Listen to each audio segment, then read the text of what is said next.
அஸ்ஸலாமு அலைக்கும். இன்றைக்கி வந்து சால மீன் குழம்பு வந்து எப்படி செய்கிறதுன்னு பார்க்கலாமா? நான் இன்றைக்கி வந்து தேங்காய் பால் ஊற்றி செய்ய போகிறேன். வாங்க எப்படி செய்கிறதுன்னு பார்க்கலாம். இன்றைக்கி வந்து 1/2 கேஜி சால மீனில் வந்து குழம்பு செய்ய போகிறோம். இதை வந்து நல்லா க்ளீன் பண்ணி வாஷ் பண்ணிக்கலாம். இந்த மாதிரி வாஷ் பண்ணிக்கணும். இப்போ வந்து இதுக்கு மசாலா ரெடி பண்ணிக்கலாம்.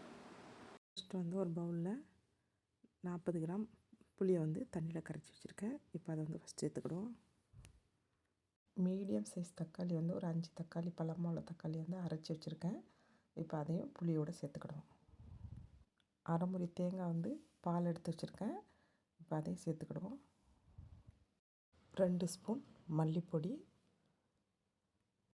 1/4 ஸ்பூன் மஞ்சள் தூள், 1/4 ஸ்பூன் ஜீரகப்பொடி, குழம்புக்கு தேவையான அளவு உப்பு. இதெல்லாம் நல்லா மிக்ஸ் பண்ணிக்கணும். இப்போ ஒரு பாத்திரத்தை ஹீட் பண்ணி தேவையான அளவு நல்லெண்ணெய் சேர்த்துக்கலாம். ஆயில் ஹீட் ஆனதும் தாளிக்கிறதுக்கு கொஞ்சமாக வெந்தயமும் ஜீரகமும் சேர்த்துக்கலாம். வெந்தயம் ஜீரகம் நல்லா பொரிஞ்சிருச்சு. இப்போ வந்து வெங்காயம் சேர்த்துக்கிடுவோம். சின்ன வெங்காயம் சேர்த்தா நல்லாயிருக்கும். இன்றைக்கி சின்ன வெங்காயம் இல்லாதனால நான் வந்து ஒரு பல்லாரி வந்து நான் சேர்த்துருக்கேன். இது நல்லா வெங்காயம் வந்து நல்லா வேகட்டும். கொஞ்சமாக கருவேப்பிலை. வெங்காயம் நல்லா வெந்துருச்சு. இப்போ நம்ம காரத்துக்கு ஏற்ற மாதிரி மிளகாத்தூள் சேர்த்துக்கிடுவோம். கரைச்சி வச்சுருந்த மசாலாவை இதில் சேர்த்துக்கலாம். தேவையான அளவு தண்ணி சேர்த்து இதை வந்து மசாலாவுடைய பச்சை வாசனை போகிற வரைக்கும் மூடி போட்டு மூடி 2 நிமிஷத்துக்கு நல்லா கொதிக்க வச்சுக்கணும்.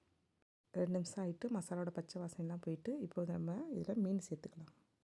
வாஷ் பண்ணி வச்சுருந்த மீனை வந்து இப்போ இதில் சேர்த்துக்கலாம். மாங்காவை சேர்த்து இது 2 நிமிஷத்துக்கு குக் பண்ணிக்கிடுவோம். இது வந்து ரொம்ப நேரம் நம்ம வந்து குக் பண்ணக்கூடாது. மீன் எல்லாம் உடைஞ்சிரும். மீன் மாங்காய் நல்லா வெந்து வந்துடுச்சு. லாஸ்ட்டாக கொஞ்சமாக மல்லியிலை தூவி ஸ்டவ் ஆஃப் பண்ணிக்கிடுவோம். அவ்வளோதான், சுவையான சால மீன் குழம்பு ரெடி ஆயிடுச்சு. இதே மாதிரி வீட்டில் நீங்களும் ட்ரை பண்ணி பார்த்துட்டு எப்படி இருந்துச்சுன்னு கமெண்ட்ஸ் சொல்லுங்கள். இது போல் சுவையான சமையல் வீடியோஸ் பார்க்கணும்னா பெங்களூரு நிலரு சேனல் சப்ஸ்கிரைப் பண்ணிக்கோங்க. இன்ஸ்டாவில் ஃபாலோ பண்ணிக்கோங்க. தேங்க்யூ.